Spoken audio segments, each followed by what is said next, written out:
Happy May, honeys. Welcome to a brand new month, hopefully the warmest one we will have seen yet. The trees are blooming in our courtyard. Rugby continues to go well. We have our last game of the season coming up this weekend. And as always, we have your brand new buzz. The source document is, of course, linked in the episode description. And so let's get started. In what will hopefully be our last update surrounding the Sally Mann investigation, we learned last week that Fort Worth police spent nearly $7,000 to send 5 police officers to 4 New York art institutions. The Fort Worth Police Department confirmed that all 4 have photographs by Mann in their collections, and they were sent to gather more info on the artist, which might be relevant to their investigation into child pornography allegations against her. Police spokesperson Chelsea Kretz told the Fort Worth Report, quote, "The decision to send personnel was based on the importance of our commitment to ensuring a comprehensive investigation. We understand the public's interest in the use of departmental resources. Trip expenses were covered following our policy protocols," end quote. We also heard about a shuffle surrounding the new German culture minister. Both the publications Monopol magazine and DPA reported that journalist and media entrepreneur Wolfram Weimer will become the next Minister of State for Culture in a surprising switch-up in the incoming German federal government lineup.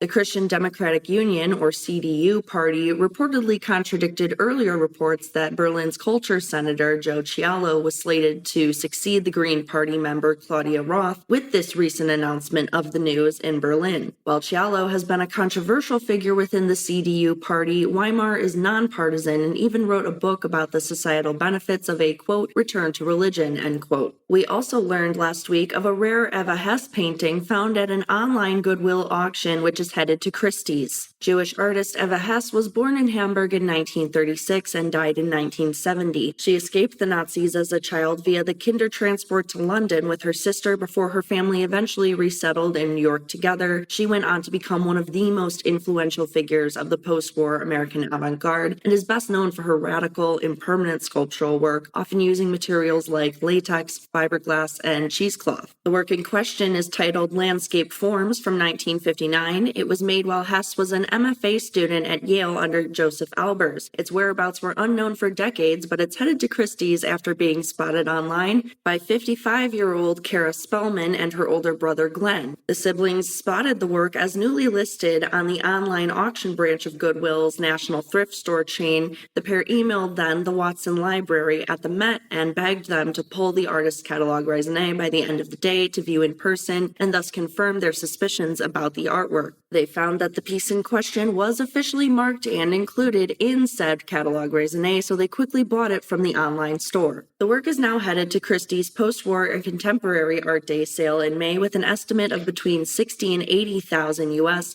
although several experts who spoke to our sources believe it could go for much higher, especially as other early Hesse paintings have gone for 6 figures, and this so-called lost one has the sort of sensational backstory that an auction house dreams of. We'll update you with the results when we see them. We also got wind of a complete set of Shakespeare's 4 folios that could sell for $6 million US. The Bard's plays were preserved for posterity in compilation works known as the first, second, third, and fourth folios by his friends in the years after his death in the 17th century. The first folio is widely considered one of the English language's most influential texts. It was essential in preserving and propelling Shakespeare's work through the ages. A Shakespearean scholar at the University of Oxford named Emma Smith told Smithsonian Magazine's Ellen Wexler in 2023, when the volume turned 400, that without the first folio, quote, we wouldn't even be talking about Shakespeare, end quote. Now, a rare set of all 4 folios is hitting the auction block for the first time since 1989 via a Sotheby's sale next month in London, where they're expected to sell for several million. For reference, Christie's sold a copy of the first folio for nearly $10 million US in 2020, which was the priciest piece of literature ever auctioned, and another copy sold for $2.4 million in 2022. And one final sale of note, Endeavor Group Holdings has sold Frieze to Ari Emanuel. Endeavor Group Holdings has sold Frieze to its one-time CEO, entertainment honcho Ari Emanuel, ending months of speculation that it would offload the art fair operator. The specific terms of the deal have not yet been disclosed, but Emanuel said that he was setting up an as-of-yet unnamed events and experiences company which will own Frieze. The purchase of Frieze encompasses encompasses its 7 fairs. These include Frieze LA, Expo Chicago, the Armory Show in New York, and Frieze Seoul, as well as Frieze's digital media operations and print magazine. As of now, the Frieze leadership team, including CEO Simon Fox, will remain in place. Although the timing coincides with a downturn in the art market among struggles in the global arts markets, the sale to Emmanuel is seen as a positive omen because the Endeavor Group took a stake in Frieze 9 years ago before buying it outright in 2023 under his leadership. He is seen here as a quote-unquote stabilizing buyer. Said New York gallerist Alexander Gray, a member of the Frieze London Selection Committee, to the New York Times, quote, "The model of the art fair is one that some disruptors might think is disruptable, but this is not the market climate for any disruption," end quote. While all signs point to very little changing with Frieze in the next few months at least, we'll keep an eye out for any major developments with this sale. Also last week, the Mellon Foundation announced an emergency $15 million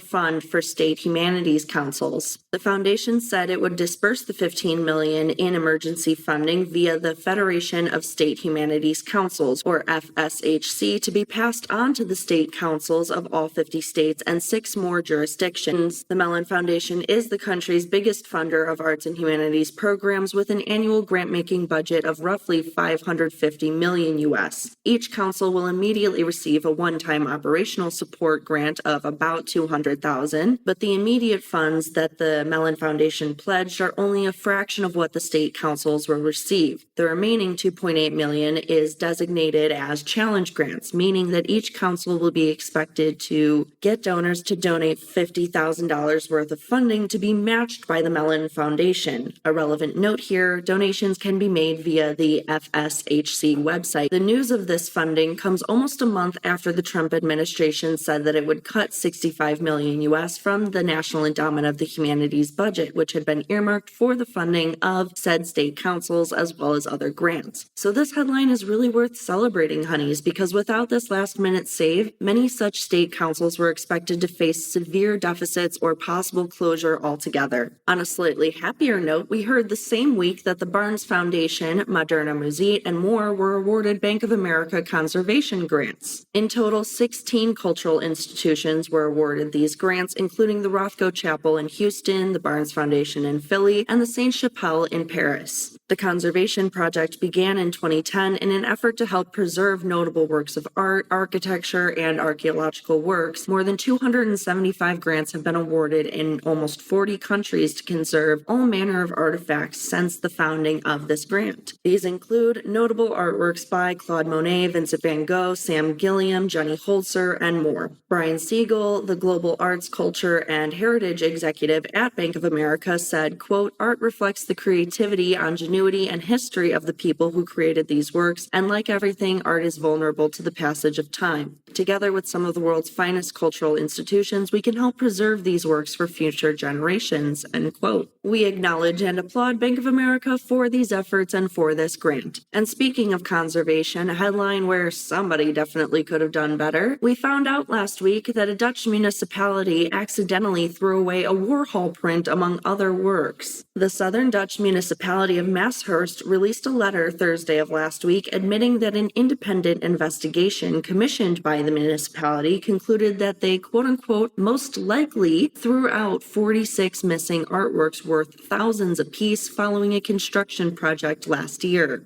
Our sources say the artworks were, quote, likely discarded for one of several reasons, including confusion on who was responsible for them, as well as a lack of procedures for dealing with the pieces during the renovation, end quote. In the letter, the mayor and alderman wrote that it was unlikely the missing artworks would ever be found. Among the missing pieces is a member of Warhol's 1985 portrait series, Reigning Queens, a brightly colored silkscreen print of Queen Beatrix of the Netherlands. The why we care on this one, pretty obvious, but as Arthur Brand, an independent art detective in Amsterdam, told the New York Times, the loss of the artwork represents a larger problem of organizations and governments failing to oversee their art collections thoroughly. He and others have attributed the incident to carelessness rather than theft. And the attribution makes sense. It's backed up by reports from the publication Omroep Brabant that, during the renovation, the artworks were kept in wheeled storage bins in the basement of the town's town hall, risking dust and water damage instead of being properly stored. Moving right along, we learned that Pompeii aerial tour helicopters were recently seized in a safety investigation. Italian police are investigating 4 pilots after seizing 8 helicopters last week. All of the vehicles and pilots in question were associated with a Pompeii-based company called Rothko, which offered aerial tours of the archaeological ruins. But public prosecutor Nunzio Fraglioso of the Torre Annunziata municipality said in an April 24th press release that a preventative seizure of the aircrafts was necessary, quote, in order to interrupt the illicit activities, end quote, of the company, including allegedly conducting panoramic flights for profit without any authorizations or operations licenses as recently as November of 2024. The Archaeological Park of Pompeii said that it, quote, has no relationship or contact, end quote, with Rothko, but, quote, the park sides with the public prosecutor's office of the Torre Annunziata in the fight against illegality, end quote. The prosecutor also accused the 4 individuals currently under investigation, one of whom serves as the legal representative of the company, True Crimers, if you know, you know, of only having private pilot licenses instead of professional qualifications. When we hear more about Rothko, so will you. We learned last week that 2 were arrested at a screening of a film called The Encampments at UCLA. According to local reports and a university statement, 2 people were detained at the UCLA campus during an attempted screening of the new documentary titled The Encampments 2025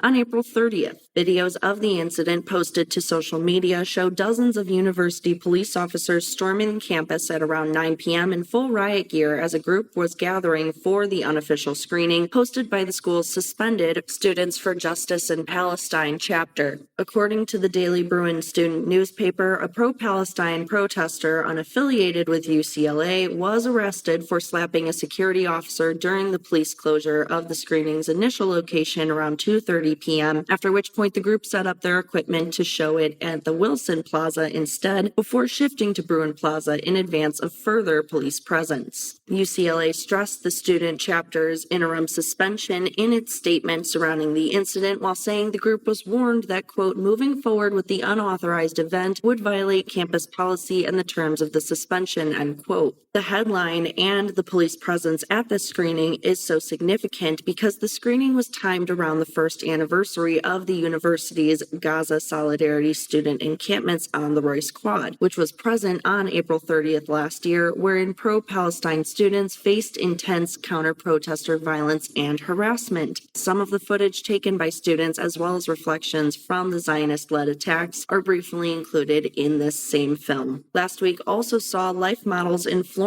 claim they are physically suffering and threaten legal action over their working conditions. Nude models at the Fine Arts Academy, founded in 1784, complained to the Italian newspaper Corriere della Sera about their quote-unquote exhausting work. They went on to state they want more breaks and argue that their renewable annual contracts do not compensate for the mental and physical suffering caused by their job at the current 500-hour work across 11-month rate. One such model told the newspaper, quote, we have no protection, no insurance, no holidays, no sick leave, not even a digital time card to record attendance like janitors, end quote, while another said his colleagues were considering filing a lawsuit in an administrative court, as well as staging a nude protest in the courtyard of the Accademia delle Belle Arti dei Firenze's headquarters. Technically, their current terms are legal because of legislation brought in by Italy's Universities and Research Ministry in 2024. That legislation states that only life models employed by public institutions who have completed at least 3 years of service after an official recruitment process should be offered a permanent contract. But Giancarlo Iacomini, the president of the ABC union representing those affiliated with art and music academies, told the art newspaper that the academy has used the wording of the law to claim that models employed over 3 years ago under simplified procedures do not qualify for any better terms. He was able to name 10 such life models who were impacted by this interpretation. For its part, the Accademia di Belle Arti dei Firenze said that 3 senior staffers met with these life models on April 7th, but further meetings with union representatives are aimed at, quote, stabilizing the models' position and properly valuing their irreplaceable contribution to education, end quote, and added that it will soon soon reassess and republish its qualifications in new public recruitment notices to allow for such employees to receive potentially better conditions. We further learned as of last week that the Art Institute of Chicago's president is under investigation for an alleged incident on a flight to Munich. CBS News reported late on Friday night that according to an Art Institute of Chicago spokesperson, James Rondeau, the president and director of the institution since 2016, had voluntarily stepped away from his post while this investigation proceeded. Rondeau has overseen multiple important gifts, including a $75 million U.S. one last year, which will be used to build new galleries for 19th century art, modern art, and contemporary art. The investigation centers on an incident which allegedly took place on a flight from Chicago to Munich in April, which, according to anonymous sources, states that police were, quote, called to the plane following reports of a passenger, supposedly Rondeau, stripping off his clothes, end quote, and that, quote, the incident occurred after he drank alcohol and took prescription medication, end quote. An AIC spokesperson said in a statement to Art News, quote, the Art Institute takes this very seriously and has opened an independent investigation into the incident to gather all available information, end quote. We'll keep you updated on what happens next for Rondeau. Another legal drama from last week, artist Stuart Semple lost his trademark infringement lawsuit to the Yves Klein estate.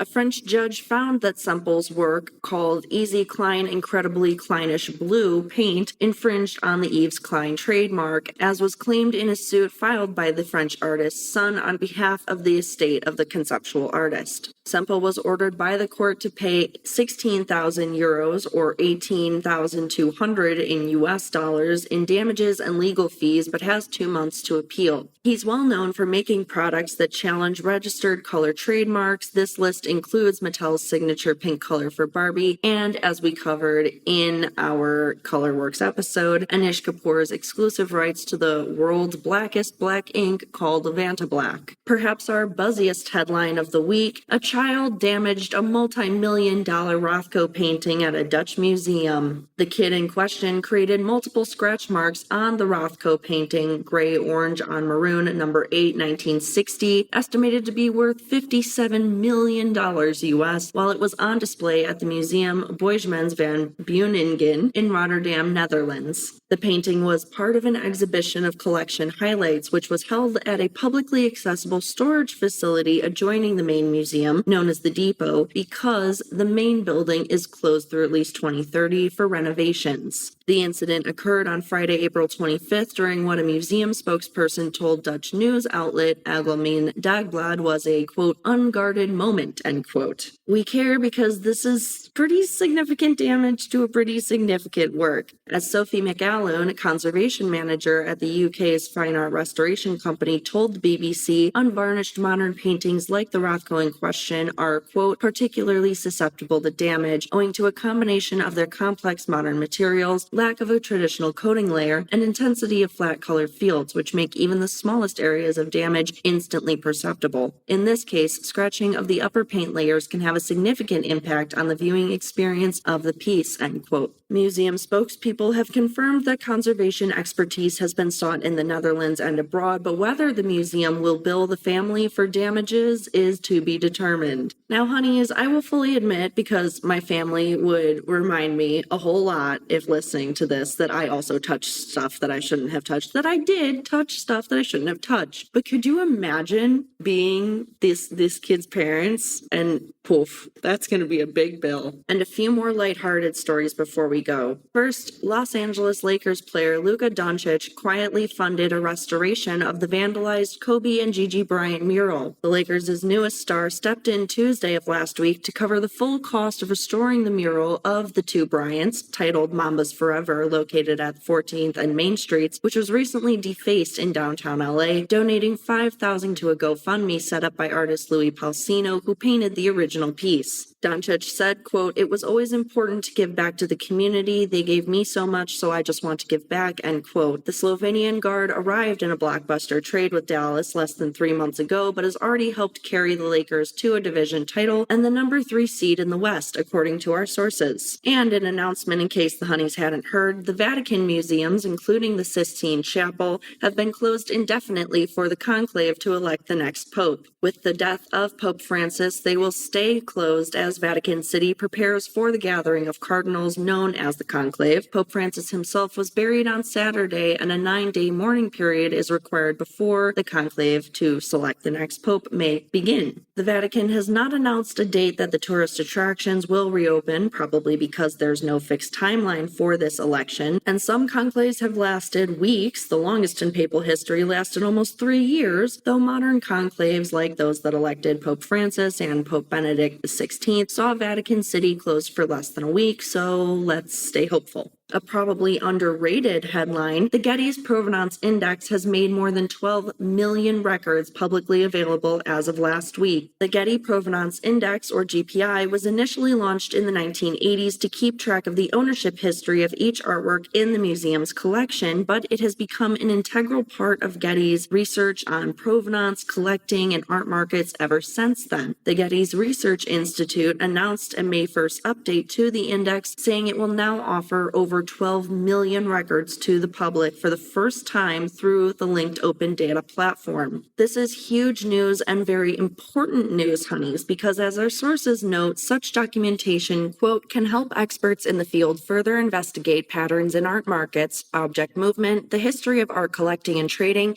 and restitution and repatriation debates. These efforts, which stand to further enable the scholarship, advancement, and new discoveries of art history, come as the field of provenance research continues to expand among institutions, end quote. So if you want to take a gander into any sort of especially art historical research, you now have 12 million more records at your disposal to do that with. I don't know about you, but I am celebrating and absolutely on a new hunt for episode ideas. And finally, honeys, a couple of major obituaries. First, for Suki Seokyoung Kang, a fast-rising sculptor who passed at 48 on Sunday. Her New York representative, Tina Kim Gallery, stated that she passed after a years-long battle with cancer. Art News writes of her, quote, Kang repeatedly took up centuries-old art forms, Joseon Dynasty-era painting, 600-year-old forms of musical notation, and more, and then used these modes as the basis for her own conceptual sculpture, which were distinctly contemporary-looking, end quote. The next is for the artist known as Video Art's Wonder Woman, Dara Birnbaum, who died at 78 on May 2nd. The news of her death was announced by Marion Goodman Gallery, which has represented her since 2001. Hyperallergic writes of her, quote, over a half-century career, the feminist artist probed, mimicked, and remixed mass media to explore how information is disseminated, transformed, and assimilated, end quote. And there, honeys, is your buzz for the week. As always, I hope you are hydrating or dehydrating, taking care of yourself, doing everything you need to do to enjoy the transition into spring during the first month of what might be considered summer. Who even knows with this weather at this point? Until next time, honeys, we'll talk soon. This podcast is produced, created, hosted, formerly edited, and fact-checked by master's degree holder Celia Bugno. Chris Meinhold is responsible for our editing, mixing, and our intro and outro music. Special thanks to him for that. And as always, remember to like, subscribe, share, comment, so on all your favorite listening as well as social media channels.